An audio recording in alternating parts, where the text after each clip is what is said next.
But security features isn't all that matters. We care about what our actual risk is in the real world.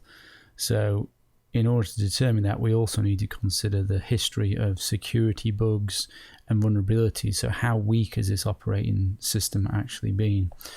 And you might ask yourself, so which one of these operating systems, when we consider Windows, OS X, and the various Linux, perhaps the Linux kernel, what has been the most vulnerable over history?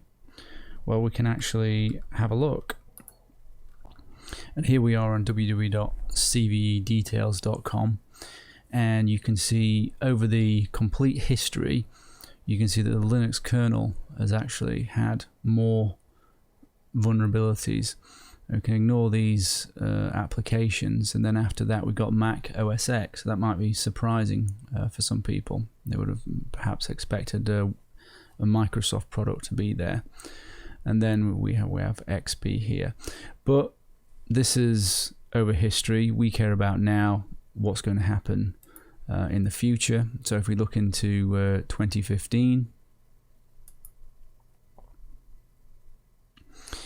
and interestingly, we have the Apple operating systems at the top, Mac OS X, and then a little bit further down we have all of the Windows platforms, and then we have here the Ubuntu Linux, and going further down we have other Linux platforms.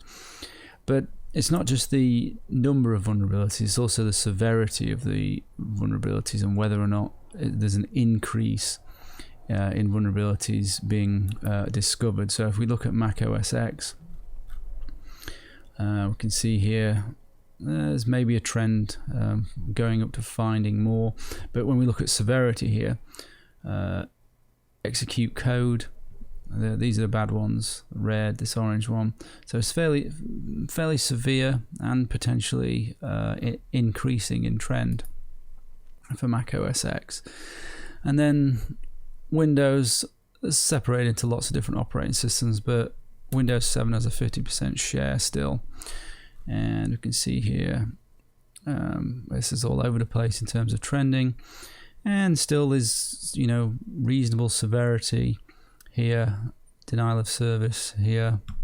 So again, there is significant number of serious bugs coming out. And then if we look at Linux kernel here, perhaps we can say that's a downward trend more recently, and much smaller number of more severe types of vulnerabilities. But there are many Linux and Unix type operating systems, and we bucketed them all into one here. As far as the Linux kernel is concerned, there is a smaller number of the more serious vulnerabilities. We should also consider the speed and time with which these vulnerabilities get fixed, and you could say Apple and Microsoft do a reasonable or okay job of turning them around. But if you have a more obscure Unix stroke Linux type operating system, you may find that the release of fixes is slower because simply you don't have a large multi-billion-dollar corporation behind them to churn out all of the fixes.